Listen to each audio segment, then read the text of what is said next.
그분은 40대였는데 화장실을 가고 싶은데 관리자가 못 가게 한 거예요. 쉬는 시간에 가라.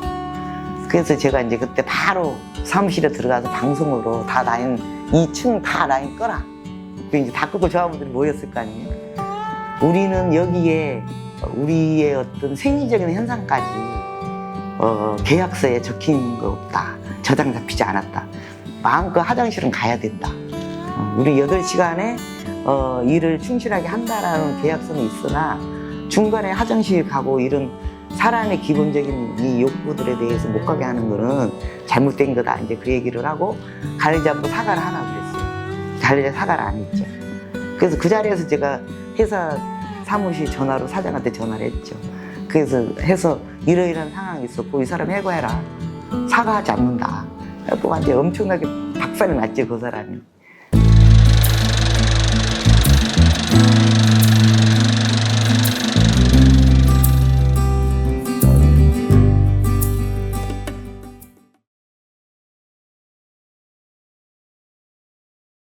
저희 사무장 같은 경우에 이제 석방투쟁 하다가 구속이 됐는데 그 한 10개 중대가 이 명성을 완전히 에워쌌다 하더라고요.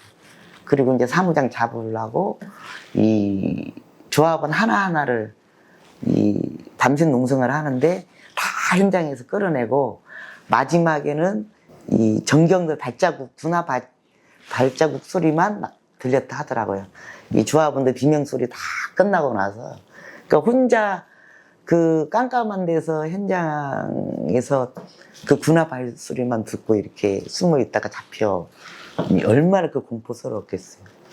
그래서 명성은 뭐 거의 뭐 그 투쟁하는 과정에서 간에도 넣고 막 대중 목욕탕을 못 갔다 하더라고요. 온몸에 막 너무 많이 맞아갖고 이 멍들이 너무 많아가지고 그렇게 투쟁을 하고. 그런데 제가 이제 나와서 보니까 이제 인노협이 많이 이제 투쟁력이 약해져 있는 이런 상황인 거잖아요. 그러다 보니까 이제 전노협이 만들어지면 모든 것이 해결된다 했는데 오히려 더 이제 막 그러고 그 과정에서 이제 간부들 하는 얘기가 인노협 모든 사업장들에 대해서 연대 투쟁을 하고 공동 투쟁을 하고 이래야 된다라고 해서 우리는 열심히 갔는데 우리 투쟁하는 데는 그만큼 책임을 지거나 연대 투쟁이 없었다. 이제 막 이런 얘기를 하면서 인노협이 이제 우리 가지 말자 막 이런 소리가 많았어요. 그리고 이제 그 해 다시 이제 나는 명성 투쟁에 집중하기 위해서 인노협 이제 더 이상 간부하지 않겠다라고 했었고, 근데 이제 조합은 한 학대 간부 한 36명이 이제 해고가 됐으니까 회사 안에 못 들어가고 이런 과정에 있었는데 36명 정도 간부, 학대 간부 회의를 하면서 어떻게 할까. 그랬더니 제가 이제 그거를 정말 잊을 수 없는 거가 저는 다 그래라 이럴 줄 알았어요. 명성투쟁 집중하고 인노협 그만둬라 할 줄 알았는데 100%가 다 그거 이제 비밀로 투표를 했거든요. 다 모두가 그래도 인노협 가서 활동하셔야 된다. 부위원장 중심으로 투쟁하겠다. 그렇게 하고 그 해 인투를 하는데 어마어마하게 그렇게 탄압을 받고도 조합원들이 이제 설문조사를 한 거예요. 어디 전노협과 해야 되냐, 투쟁을 어떻게 해야 되냐 이 설문을 했는데 95% 설문 결과가 그래도 인노협과 전노협으로 해야 된다. 이렇게 결과가 나왔어요. 그래서 제가 완전히 그때 꼬꾸라졌죠. 정말 감동을 먹고 열심히 해야 되겠구나. 그때 이후로는 좀 뒤돌아본 적이 없었던 것 같아요. 예, 그러니까 정말 조합원들은 그런 것 같아요. 그러니까 명성의 어떤 단체바 과정, 투쟁 과정이나 이런 거 하는 쭉 과정을 보면 잘못된 거에 대해서는 그냥 일고의 여지도 없이 비판하고 또 그렇게 가야 되는 이런 것들에 대해서는 정말 딱 거기에 서 있는 게 조합원들이다.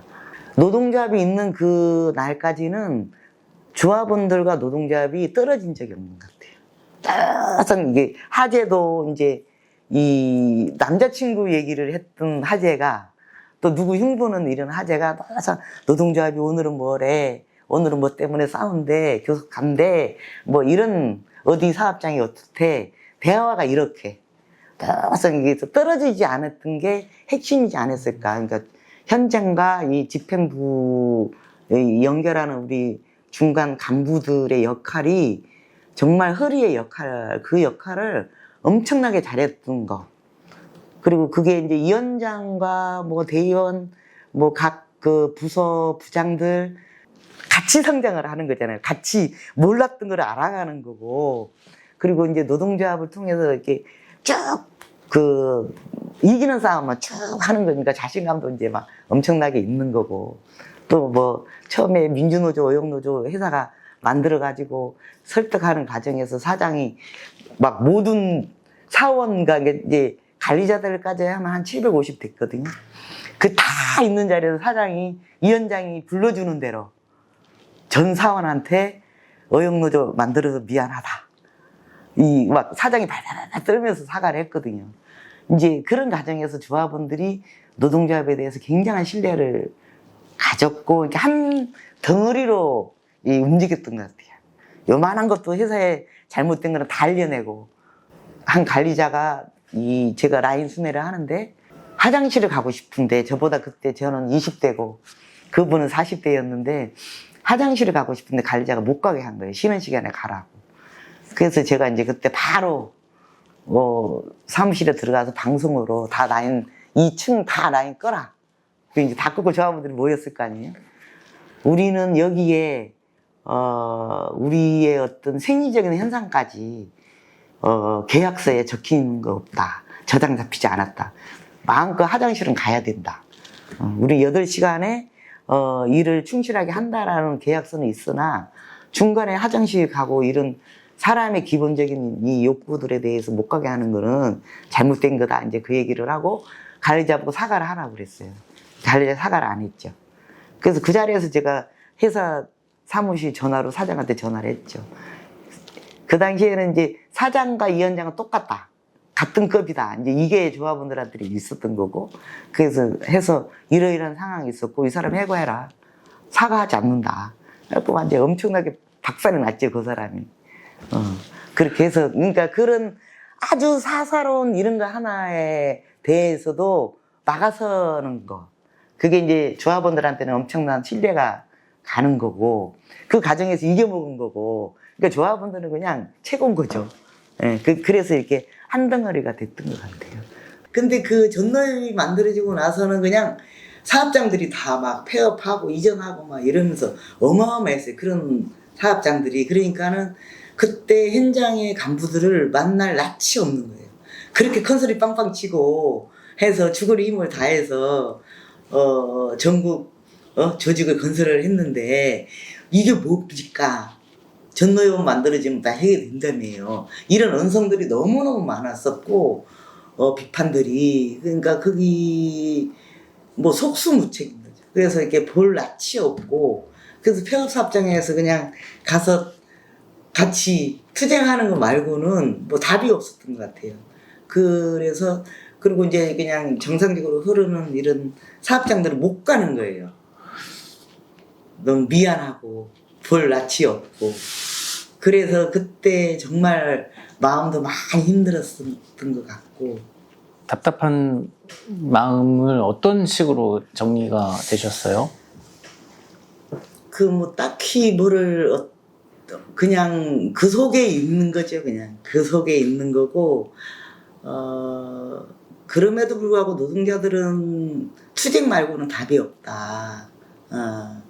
그리고 이제 뭐 민주노총으로 가면 또 이게 있는 거죠. 근데 민주노총으로 가도 이렇게 인노협이 이렇게 이제 막 소강 상태에 빠지는 거잖아요. 그런 소강 상태에 빠지는 조합원들과 함께 하지 않는 이런 투쟁이면 이제 의미 없다. 그래서 나중에 이게 인노협이 이렇게 전노협이나 인노협이 이렇게 힘이 약화되는 시점에는 정말 운영이나 중앙위원회나 이런 데서 뭐 갖고 싸웠냐면 플랜카드 문구 갖고 싸웠어요. 그리고 거의 그 기자 성명서, 그러니까 이 기자회견까지도 아니에요. 성명서, 공장이나 마찬가지. 성명서 그냥 웬만하면 성명서로 내지는 플랜카드로 대신하는 거죠. 그러니까는 이게 무슨 그러면 전노협이냐. 이런 상태에서 조직 전환하면 뭐가 다르냐. 이런 회의감들이 난무했죠. 근데 그 전에 어떤 인노협이 어떤 사업장 투쟁을 하거나 아니면 어떤 사안으로 지역 집회를 하거나 이럴 때 뭐 어떻게 투쟁에 갈까 이거는 이제 점점 사그라지는 거죠. 이거에서 성명서 내서 낸다. 제일 좀 세게 하는 거는 연서명해가 뭐 돈 좀 들여갖고 신문에 기재한다. 뭐 이런 것들이 그냥 그쪽으로 가는 거죠. 그러니까 이제 뭐 그러자는 입장과 투쟁하자는 입장과 그런 것들이 막 이렇게 대치하는 과정에서 나왔던 것이 사실은 선봉 노조단이다라고 보시면 될 것 같아요. 그게 이제 여기서 잘 안 되니까. 그럼에도 불구하고 그렇게 붙잡고 이렇게 쭉 왔던 과정들이 또 의미가 있지 않았나 싶어요. 그 많이 개인적으로도 막 그렇게 자신만만하고 전노협이 건설되면 또 민주노총이 만들어지면 이런 희망찬 이런 것들이 많이 꼬꾸라진 것 같고 그래서 많이 힘들었던 것 같아요. 이제 해고되고 그러니까는 사실은 조합원들이랑 늘 호흡했던 이 건도 많이 이제 떨어졌던 것 같고. 이제 교육공무직 전북지부에서 정년 퇴임하시게 되셨는데 예. 그 시절에 이제 노동운동 하시던 것과 최근에 퇴임하기 전에 노동운동 하시는 것도 많은 시대도 다르고 네. 네, 지역도 다른데요. 이렇게 회고를 하시면 어떤 생각이 드십니까? 어떤 차이점이 있는지 아니면 어떤 생각이 드시는지. 정말 이제 그 통으로 놓고 보면은 인생에서 이 20대라는 청춘, 그 다음에 이제 나이를 먹어서 마지막 청춘이라고 할 수 있는 40대 후반에서 50대. 제 개인적 인생으로 보면은 가장 청춘이라고 할 수 있는 그 대목에 노동조합을 한 거잖아요. 그거는 저는 엄청난 행운이다. 정말 행복한 삶을 살았다. 그런 생각을 합니다.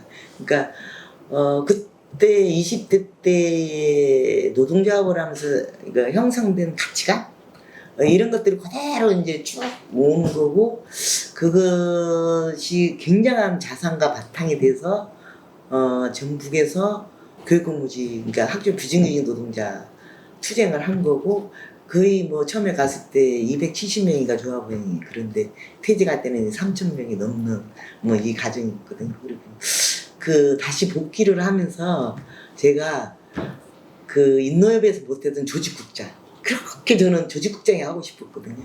그 꿈도 그냥 이뤄갖고 10년 동안 그냥 조직국장을 얼마나 행복하게 했는지